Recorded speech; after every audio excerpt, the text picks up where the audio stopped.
Hello there, it's welcome back to the Waifus. I'm Sefhi, your favorite gambling addict, and today's topic, patch notes! Of course, for Lost Sword, the Summer Part 2, we're getting a new character, new pet, new Stonehenge level, a bunch of different things that should be really good. So of course, leave a like, subscribe, comment to the channel, and let's jump directly into Reddit so we can check everything that they're saying. I'm gonna be skipping, of course, the introduction and the boring stuff. We do not care about that. I care, however, about Summer Merry. She is a backlane Frost Wizard, which is really good. Multiple things about Merry, for those of you who don't know who she is. This is a 4-star character that is getting her 5-star version now, just like Neo Medieval, for example. So this is really good, she looks fantastic. It's nice that it's a Frost Mage, because if she buffs damage, Isabel will get more usage. I would love to use Catherine if she gets a buff as well. And of course, Anessa can only get stronger thanks to characters like this. For Avalon, Anessa is one of the best characters to bring with Merlin. Those two are fantastic, because most of the gates are fire, so Anessa is always a great character to have there. So she is a wizard, she looks fantastic. Nice animation too on the idol. Is she attacking with the volleyball ball? That would be so funny if that's like her actual attack animation.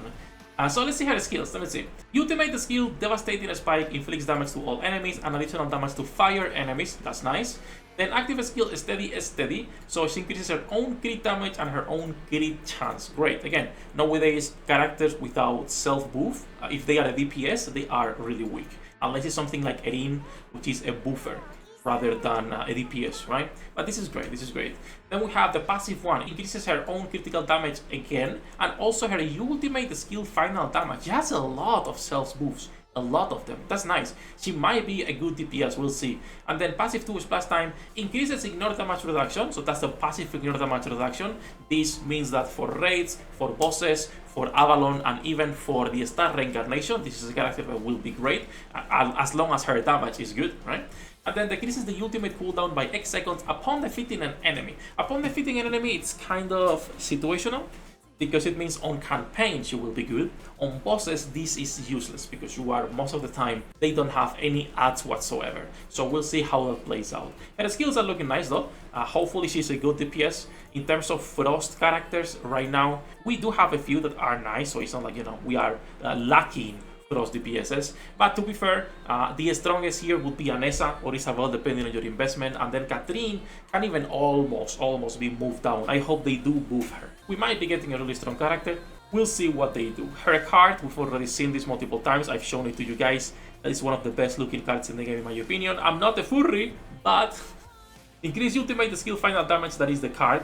Pretty basic card. We'll see what the skill does and if it's worth leveling up or not. And then Summer Merry the pet, which is increases damage dealt to fire enemies by X for all Frost allies. If that is a passive, that is most likely a really good pet.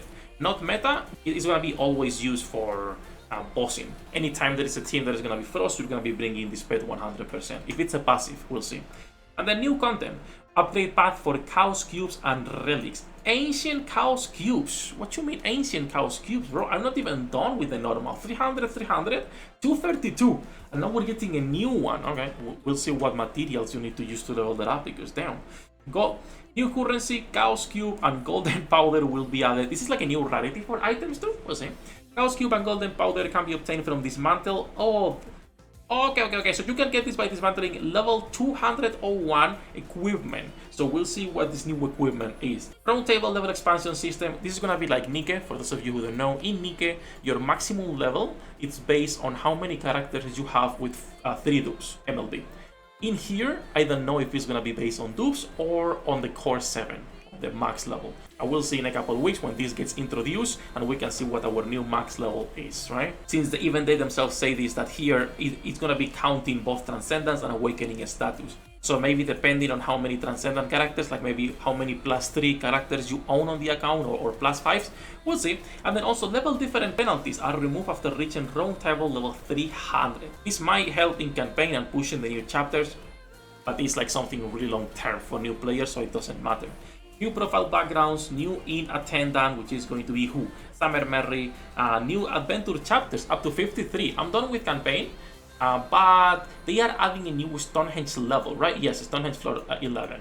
So starting for chapter 53, the legendary Holy Fire equipment set will begin to drop. Okay. Guide missions will be also updated. Stonehenge floor 11. So you need to clear chapter 53. I will be reviewing the new gear when I'm done with campaign and when I see what's going on in there.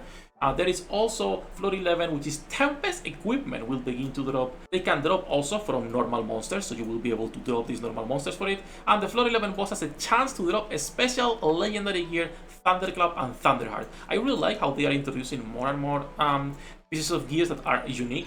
I like the equipment system on this game. There is so much variety that you can just bring, and so much even gear that's old that you can still use even if it's like level 160. You can still bring this. Even this ones that are level 180, you can still bring. So I like the gear system in this game a lot. We'll see what they're introducing now. Secret code level dungeon floor 11. So there is a new code level floor. That's nice to know. I would have preferred to know this earlier to save my bells, because I've used a lot of bells recently, but it is what it is. And it also seems that this floor is going to be providing all of the new sets: Tempest equipment, Thunderclap, Thunderheart. Alright, new equipment set, Holy Fire, includes absolutely everything. It's dropping on stages from chapter 53 onwards, and then the equipment set for Tempest, which will only be dropping on Stonehenge floor 11. And this is item level 210. Alright.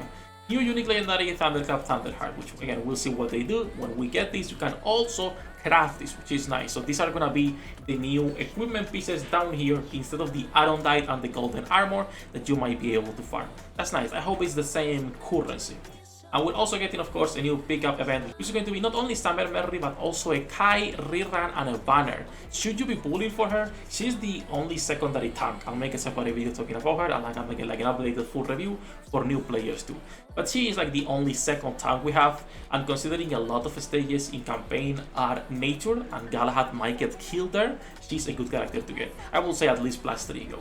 And that said, we're also getting the pets for both of them. They are adding new event dungeons and then some improvements to Bunny Bediver Roulette rewards, which those are right here. What are they adding? I don't know, maybe stones for the dungeons, for the new ones. Rare souls at exchange shop, and Chaos Cube and Golden Power at crafting powder, not power.